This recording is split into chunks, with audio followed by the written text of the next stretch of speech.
அஞ்சல் அலுவலக மாதாந்திர வருமான திட்டம்.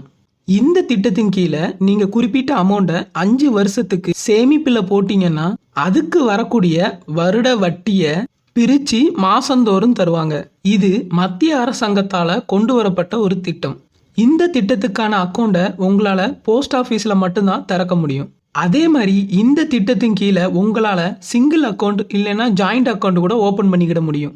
இப்போ நீங்க தனிநபர் அக்கௌண்ட் ஓப்பன் பண்ணீங்கன்னா மினிமம் 1500 ரூபாயிலேருந்து மேக்சிமமா 4,50,000 வரைக்கும் உங்களால சேமிக்க முடியும். இதுவே நீங்க கூட்டு கணக்கு ஓப்பன் பண்ணீங்கன்னா 9 லட்சம் ரூபா வரைக்கும் உங்களால சேமிக்க முடியும். அதே மாதிரி இதுல உங்களால மைனர் அக்கௌண்ட் ஓப்பன் பண்ணவும் முடியும். அதாவது 18 வயசுக்கு கீழே இருக்கிறவங்களுக்கும் உங்களால அக்கௌண்ட் ஓப்பன் பண்ண முடியும். அதுல 3 லட்சம் வரைக்கும் சேமிக்கவும் முடியும். இதுக்கு வர்ற வட்டியை வருமானம் மாதிரி கொடுக்கறது தான் இந்த அஞ்சல் அலுவலக மாதாந்திர வருமான திட்டம்.